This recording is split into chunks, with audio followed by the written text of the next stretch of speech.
Bismillahirrahmanirrahim. Assalamualaikum warahmatullahi wabarakatuh. Alhamdulillahirabbil alamin. Wassalatu wassalamu ala asyrafil anbiya'i wal mursalin wa ala alihi wa sahbihi ajma'in.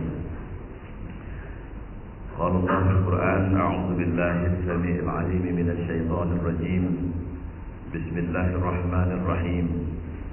وَإِذَا سَأَلَكَ عِبَادِي عَنِّي فَإِنِّي قَرِيبٌ أُجِيبُ دَعْوَةَ الدَّاعِ إِذَا دَعَانِ فَلْيَسْتَجِيبُوا لِي وَلْيُؤْمِنُوا بِي. Jemaah yang mulia, alhamdulillah pada kesempatan pagi ini kita bertemu dan insyaallah saya akan mengatakan topik diskusi atau semacam pencerahan untuk kita di bawah judul Tulus.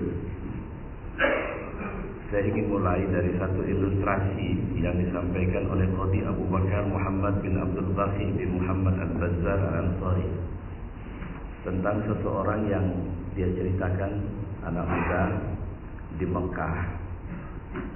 Satu hari dia menemukan satu kantungan yang dia tidak tahu isinya apa, tapi setelah dia buka isinya adalah sebuah kalung yang sangat indah dan dia sangat yakin itu mahal. Lantas dia bawa ini ke tempat dia menginap. Dia balik lagi ke arah Masjidil Haram dan melihat seorang laki-laki sedang panik dan bertanya ke banyak orang tentang kantungan yang dia dapatkan itu. Lantas dia datang, jumpai laki-laki itu dan mengatakan, "Apa benar Anda kehilangan?" "Ya."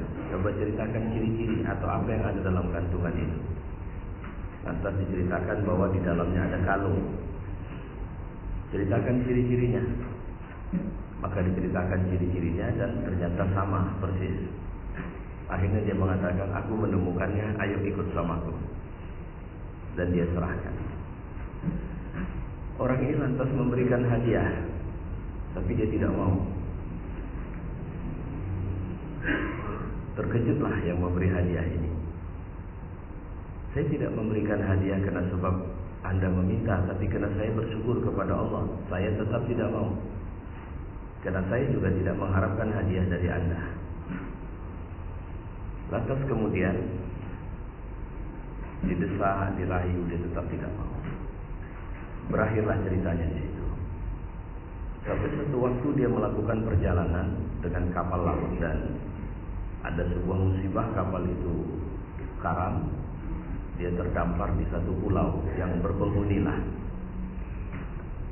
Tapi dia menemukan di situ masyarakat Muslim masih sangat lemah, tidak mampu baca Quran, rajin ke masjid, tapi tidak ada guru agama yang mengajar dengan baik. Akhirnya dia mulai melakukan pendekatan dengan mengajar Quran dan sebagainya, sampai akhirnya dia digurukan. Ya biasalah, ngajar Quran, peripat dan sebagainya, dia dapat rezeki lah gitu. Orang senang sekali. Berulang-ulang orang mengatakan, "Janganlah tinggalkan pulau kami, tinggallah di sini. Apapun keinginanmu akan kami penuhi. Ini sanggup kami." Dia bilang, "Ini bukan negeriku, aku harus pulang." Tapi satu hari orang melihat karena dia belum menikah, direncanakan untuk dinikahkan. Atau begini sajalah, menikah sajalah dengan seorang gadis. "Oh, saya tidak bisa." Orang tetap mendesak. Anak gadis ini anak baik, dia tidak pernah kemana-mana, dia tidak pernah memandang laki-laki yang bukan mahramnya dan sebagainya. Dia tetap tidak mau. "Sudahlah, lihat sajalah." Dia tetap tidak mau, tapi dipaksa akhirnya gadis itu dibawa dan dia terpana melihatnya. Saat dia terpana melihatnya, orang pada yakin, wah kalau gitu dia suka nih, jadi nih menikah. Setelah lama ditanya kepadanya, "Bagaimana menurutmu gadis itu?" "Saya malah tertarik melihat kalung di leher gadis itu," kata anak muda ini. Orang mulai tidak suka. "Kenapa kau malah bukan melihat gadisnya, lebih tertarik kalungnya? Kalau begini kau matrik orangnya," kalau bahasa kita. Tidak. Saya pernah melihat kalung ini dulu. Di Mekah ada seorang laki-laki yang kehilangan kalung ini dan saya yang menemukannya. Orang mulai terpana juga mendengar cerita itu. Karena sudah mulai ada jalinan benang merah hubungan antara cerita Mekah dengan cerita ini. Dan aku memulangkan kepada orangnya. Dan setelah itu aku tidak pernah bertemu sampai akhirnya kalung ini ada di leher anak perempuan ini. Lantas orang-orang yang sudah tahu cerita mengatakan begini, kau persis menemukan orang yang sama. Sayangnya si pemilik kalung itu sudah meninggal. Dan sewaktu dia pulang dari perjalanan di Mekah, dia bercerita kepada kami, aku belum pernah ketemu seorang anak muda yang setulus itu. Dia dapatkan kalungku dengan harga yang luar biasa, tapi dia tidak meminta apapun dariku. Jika aku bertemu dengannya satu hari nanti, aku ingin menikahkan dia dengan putriku. Itulah ceritanya. Dan benarlah itu putri orang tua itu. Dan saya sedang mengambil satu episode kecil saja dari cerita-cerita yang banyak. Sebelum saya uraikan kata hikmah dari episode ini, kemarin waktu krain menghantam beberapa jemaah haji di Mekah, itu kan pemerintah Saudi memberikan semacam asuransi, walaupun itu bantuan negara lebih tepatnya.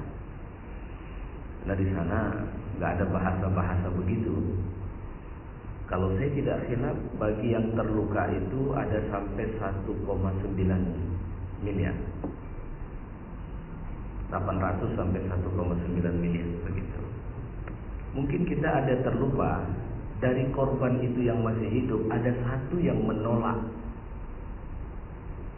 sumbangan itu.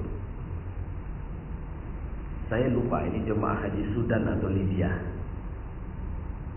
Jadi uang 8 saya tidak bisa pastikan karena jemaah yang meninggal itu beda dengan jemaah yang terluka. Ya. Jadi uang yang dikasih itu dia tolak dan dia tidak mau 1 rupiah pun. Kalau bahasa kita. Sementara dari Indonesia, menteri kita pun belingsatan untuk bagaimana caranya mengatur bagaimana uang itu disalurkan dengan baik. Nah ini orang tidak mau.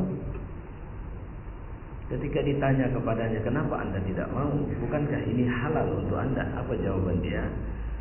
Saya lebih mengharapkan apa yang dari Allah ketimbang dari Raja Saudi.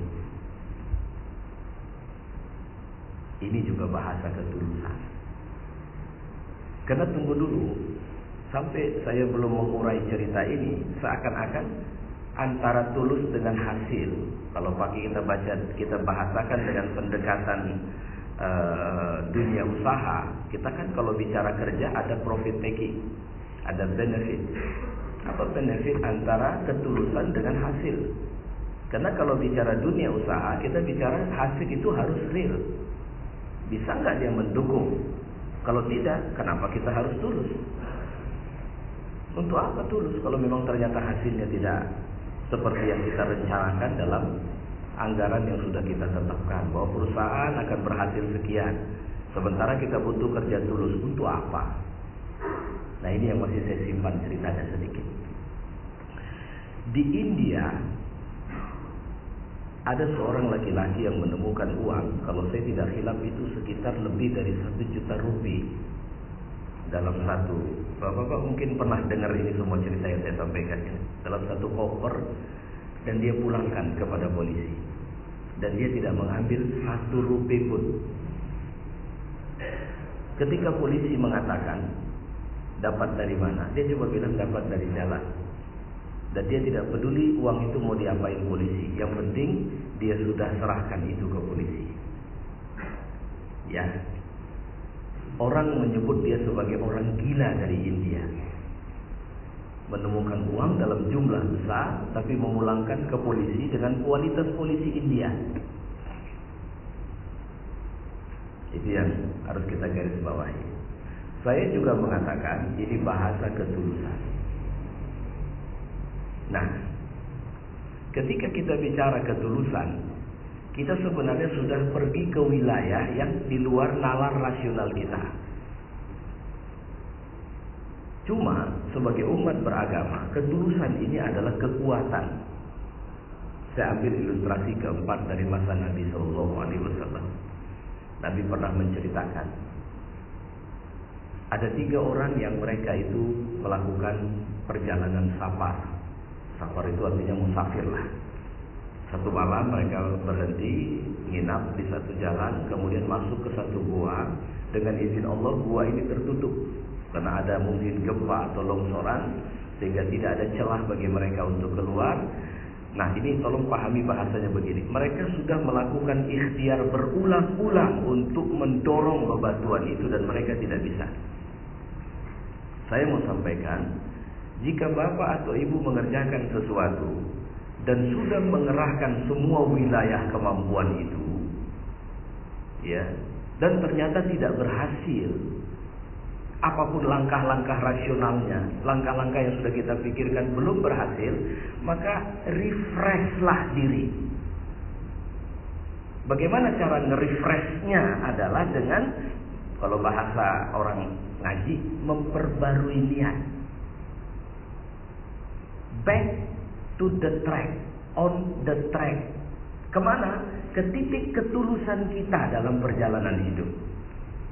Karena kalau kita sudah merefresh, itu yang terjadi pada 3 orang yang tersandera atau tertutup atau tidak bisa keluar dari gua.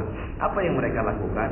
Mereka mencoba, itu tadi bahasa saya dengan bahasa merefresh, dan mengingat satu pekerjaan yang mereka lakukan dengan tulus, dan hari itu mereka minta kepada Allah jawaban atau hasil real dari ketulusan itu. Dan Allah kasih. Ini yang saya bilang, ini ruangnya tidak bisa lagi di ruang ikhtiar, Pak. Makanya umat beragama, ketulusan itu berada di ruang keyakinan. Apa hubungan anak muda yang dapat duit akhirnya dengan menikahi anak yang punya duit? Itu nggak nyambung itu. Tidak ada dalam rencana dia sebelumnya. Tapi si pemilik kita, yaitu Allah, dia tetap memberikan harga besar dari ketulusan kita itu dengan hasil-hasil yang mungkin di luar perencanaan kita. Kalau bahasa Islam itu dengan bi ghairi la yahtasib, di luar dugaan kita. Kalau saya mengatakan la yahtasib itu bukan di luar dugaan itu. La yahtasib itu artinya kita menghitung kalau kita produk 10 maka hasil kita 15, tapi ternyata hasil bukan 15, dikasih 25. Dari mana terjadi lonjakan harga pasar yang makin meninggi atas produk yang kita punya, sehingga hari ini kita panen besar. Itu bahasa ada koneksi antara ketulusan, ikhtiar, dan hasil yang kita buat. Nah, baik. Saya tadi masih menyimpan cerita. Saya ingin membacakan satu hadis yang dari Anas bin Malik. Kalimatnya begini: Man kanatil akhiratu hammahu. Siapa yang orientasi hidupnya adalah akhirat. Jadi kalau hammahu itu ambisinya adalah akhirat. Ja'alallahu ghinahu fi qalbihi. Maka Allah akan memasukkan kekayaan dalam hatinya. Ghinah, ya, ja'alallahu ghinahu fi qalbihi. Kalau bahasa kita bebasnya, Allah kasih dia serba cukup. Tapi akhirat oriented. Ilustrasi yang sering saya sampaikan, anak kita minta ambilkan layang-layang yang sangkut di atas pohon. Kita nggak bisa manjat, ini pohonnya pohon rambutan. Kita ambil galah. Ternyata rambutan yang sedang berbuah, karena sebab kita mau ambil layang-layang, satu demi satu jatuh, kita kumpulin dan memenuhi keranjang kita. Saya mau tanya, selesai tugas karena keranjang sudah penuh? Pasti tidak. Ketika kita bilang, ayo nak kita pulang, keranjang yang 2 ini sudah penuh semua, anak kita pasti masih tetap menangis. Kenapa? Karena dia bukan butuh rambutan, dia butuh layang-layang itu. Dan layang-layang itu belum kita dapatkan. Hidup itu kayak begitu itu loh Pak, Bu. Ketika kita punya orientasi akhirat, aku di sini, maka di sana ada akhirat. Maka ketika aku orientasinya adalah akhirat, dalam hal ini surga, ridha Allah, maka dinamika perjalanan naik turun itu tidak menggangguku. Kenapa? Karena ruang dinamis ini adalah ruang di mana ini adalah ruang usaha, ruang ikhtiar. Sama seperti pendaki gunung, dia mau pergi ke puncak, tapi siapa bilang dia terus akan mendaki? Tidak, dia juga menuruni lembah. Dia nyebrang sungai. Mungkin dia harus berjalan menjauh dulu ke dari arah gunung itu atau dari arah puncak itu. Tapi targetnya adalah puncak. Sehingga seorang pendaki ketika dia harus melewati jurang, jeram, lembah, kemudian mengarah jauh, semua itu dianggap adalah dinamika ikhtiariah dalam perjalanan yang dia tidak kehilangan keyakinan bahwa fokusnya adalah hasil.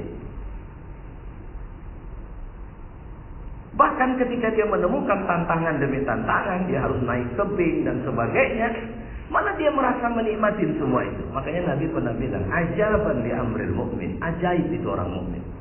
Kenapa? Inna amruhu kullahu lahu khair. Semua urusan sama mereka itu baik. Jika dapat musibah, dia langsung menghidupkan atau mengonkan akhlak sabar.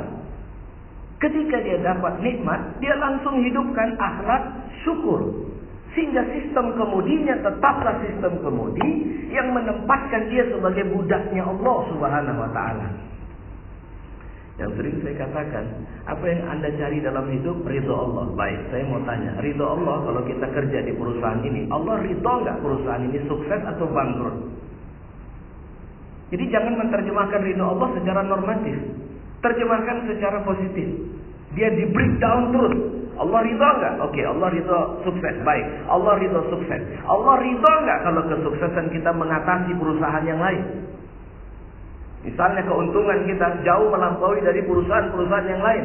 Allah ridho. Oke, Allah ridho enggak semua elemen dalam perusahaan ini puas atas pelayanan atau terpenuhinya hak-hak mereka? Allah ridho. Oke, kalau begitu, sekarang bagaimana kau bisa mendapatkan atau menempuh cara untuk bisa mendapatkan ridho Allah di situ?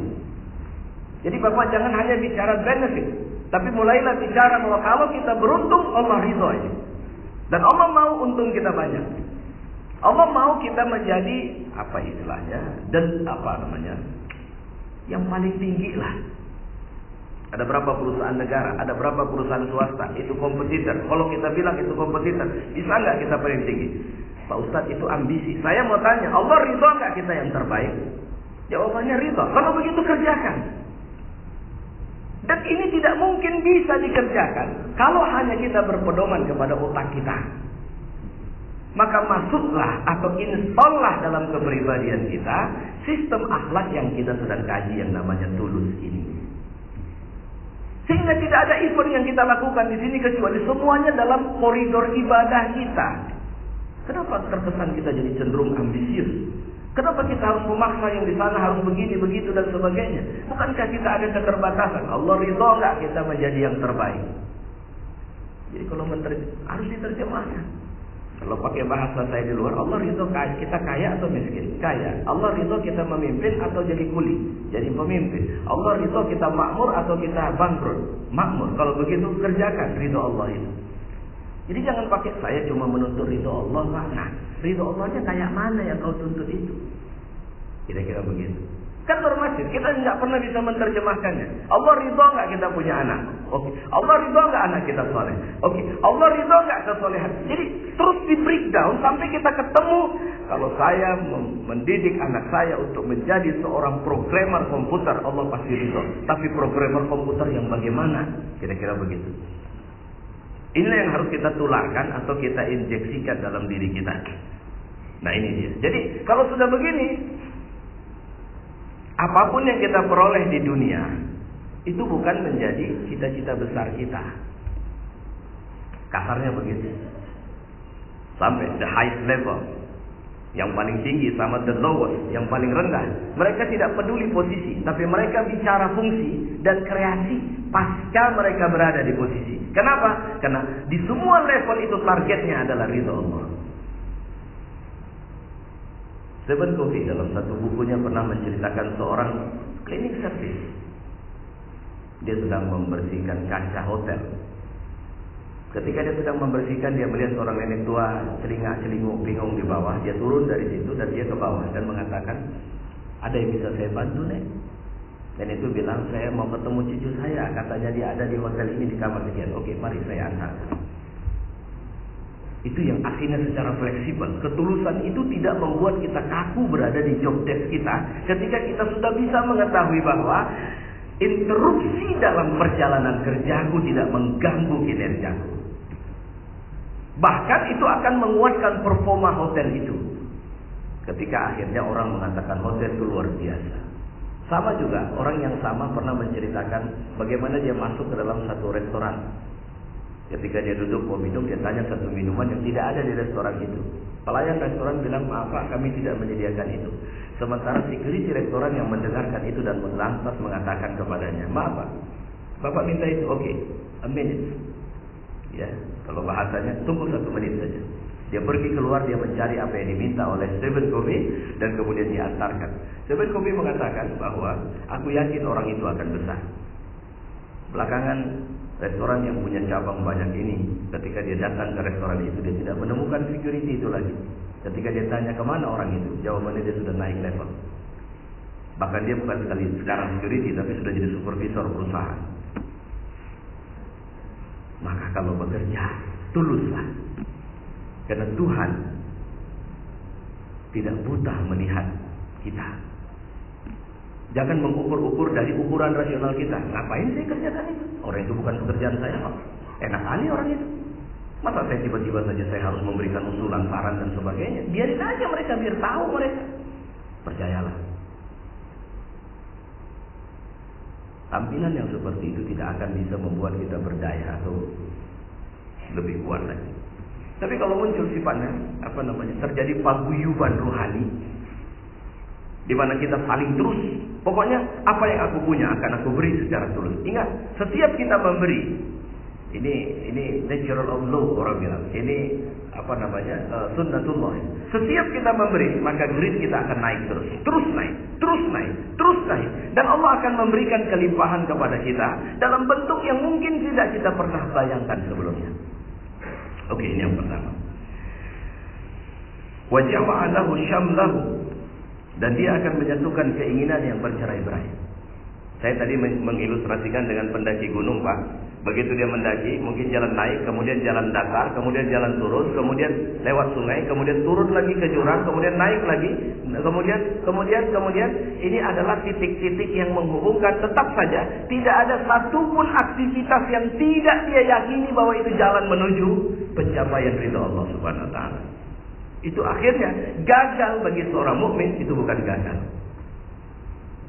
Kenapa? Karena dia bukan menunggu datang, tapi dia kemudian memberi terus. Sehingga apapun langkah, saya mau ketemu Pak Dirut, gak bisa hari ini, besok, gak bisa hari besok, lusa, gak bisa lusa. Dia terus menganggap bahwa ini adalah rangkaian dari mujahadah saya mau ketemu dengan Dirut. Begitu ketemu, finish, selesai. Dan dia tidak menganggap sulit sekali saya ketemu Bapak. Tidak. Kenapa? Karena dia melakukan itu sebagai karya-karya dia. Kita terus mencoba, terus melakukan, terus berikhtiar. Ini titik ketulusan yang dimaksud tadi. Wa atatu dunya, masya Allah, wa hiya raghimah, dan dunia datang kepadanya dengan cara yang terhina. Karena naik mobil mewah sama dia dengan naik angkot itu nggak ada beda. Tinggal di rumah besar sama tinggal di rumah kecil nggak ada beda. Karena sama dia tidak punya view, di mana view itu hanya untuk dunia saja, tidak. Dia berpikir bahwa kantor ini adalah ruang ibadahku. Sekian ribu hektar tanah di luar tanah yang ditanam itu adalah ruang-ruang ibadahku. Kalau saya pernah mengatakan, sawit itu Pak, dia juga hamba Allah yang sedang beribadah kepada Allah. Tune-inlah dengan kesadaran sawit yang tau'an wa karhan, dia telah tunduk kepada Allah. Bekerjalah dengan semangat yang tulus, setulus sawit itu ditundukkan kepada kita. Karena ada hari nanti kita tidak bisa bicara karena kulit kita sendiri pun akan memberikan kesaksian terhadap kita. Sampai-sampai orang-orang yang diberikan kesaksian itu bertanya, kenapa kalian bisa bicara sekarang? Sama seperti dulu Allah menundukkan kami kepadamu untuk ikut apa saja maumu, hari ini Allah memberikan kemudahan kepada kami untuk bicara dan memberikan kesaksian terhadap apa yang kau lakukan. Oke. Hadis yang selanjutnya, wa man kana fid dunya hammahu, sementara orang yang jika ambisinya adalah dunia, ja'alallahu faqrahu baina 'ainaihi, maka Allah akan menjadikan dia tidak pernah merasa cukup. Dunia ini berlapis-lapis, membuat kita tidak pernah bisa stabil. Itulah kenapa ada orang sudah di posisi strategis. Lihat bagaimana Bashir Assad, lihat bagaimana Al-Sisi. Secara politis mereka sudah berada di the highest power, kekuatan tertinggi di negara itu.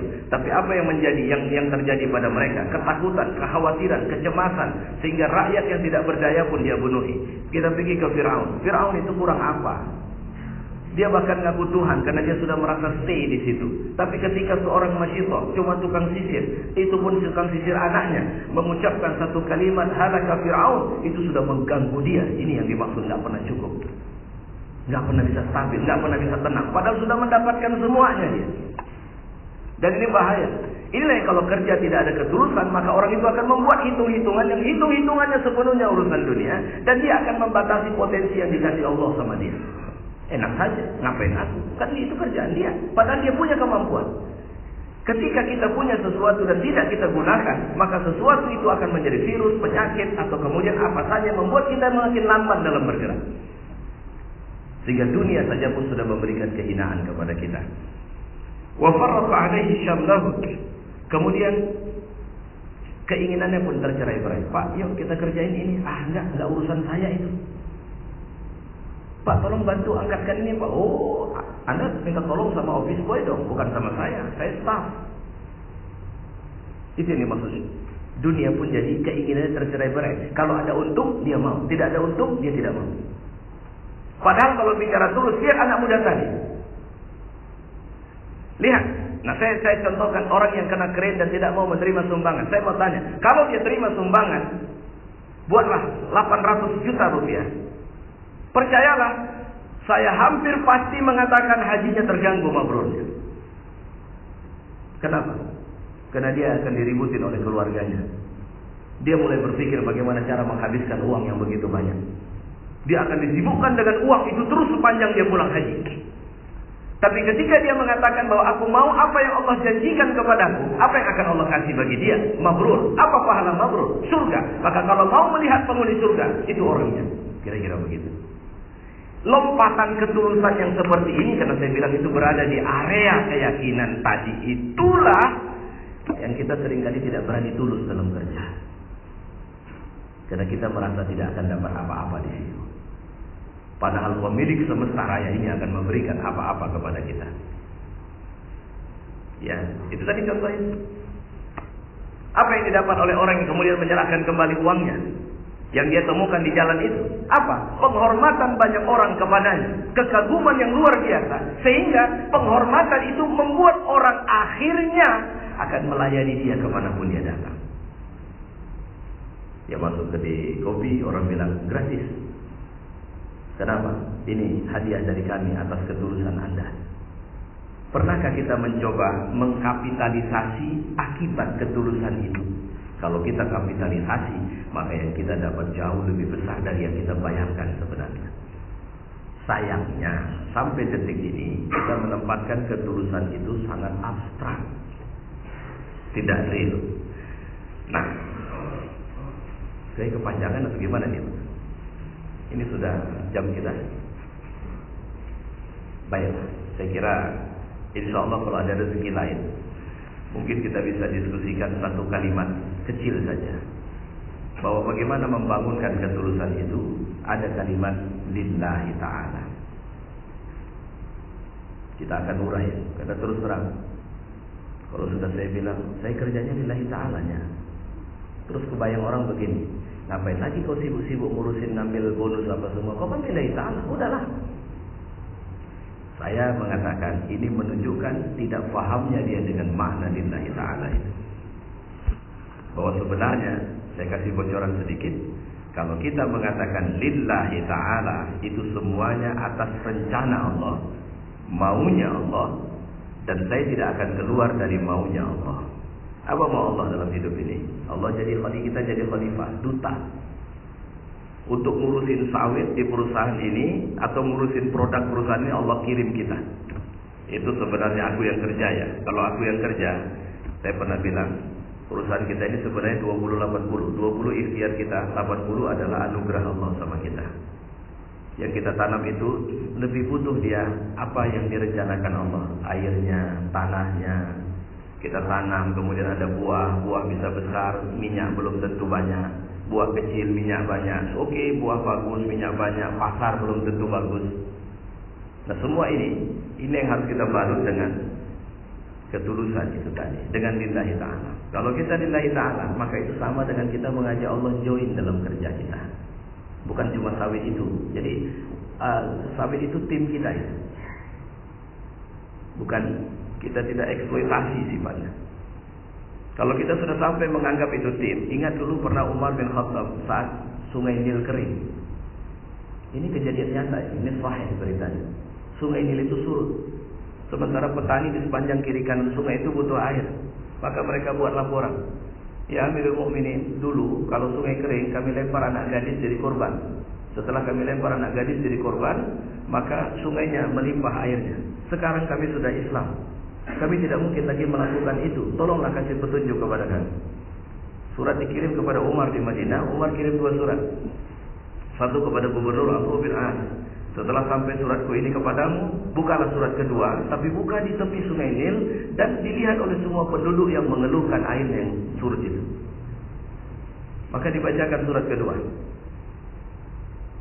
Dari Umar bin Khattab hamba Allah kepada sungai Nil, yang juga hamba Allah. Aku tahu kau bekerja sesuai dengan keinginan dan apa yang diperintahkan Allah kepadamu. Dan hari ini kau sedang surut dan itu bisa mengganggu keyakinan orang banyak. Aku minta kepadamu wahai sungai Nil, dengan izin Allah, melimpahlah airmu. Air itu melimpah. Kertas itu dilempar ke sungai Nil. Saya sering mengatakan, sungai Nil yang masih ada, tapi Umarnya sudah tidak ada. Mohon maaf, bukan Pak Umar kita Pak, maksudnya Umar bin Khattab maksudnya. Umarnya sudah tidak ada. Sama seperti seorang sahabat ketika mencoba meruqyah atau mengobati orang yang kena kalajengking, bengkak, cuma pakai baca Fatihah, ditiupkan, kempes. Saya bilang Fatihahnya masih ada, tapi orang yang meniupkannya sudah tidak ada. Yang saya maksud sebenarnya apa? Dalam diri Umar ada ketulusan. Dalam diri sahabat yang meruqyah itu ada ketulusan dan keyakinan kepada Allah. Itu yang sering mengganggu kita. Saat kita naik pesawat mengalami goncangan, turbulensi, kita semua ketakutan. Padahal pesawat, pilot, angin, awan, itu semuanya hamba Allah. Kenapa kita tidak pulang kepada Dia? Sering kali kita pulang di saat-saat kita sangat tidak berdaya. Di saat kita bisa mengatasi apa yang menjadi urusan hidup kita jarang kali menyebut nama Allah dengan baik. Saya pikir ini, mudah-mudahan ini bisa membantu kita untuk semakin lurus di jalan Allah dan bekerja tentunya. Wassalamualaikum warahmatullahi wabarakatuh.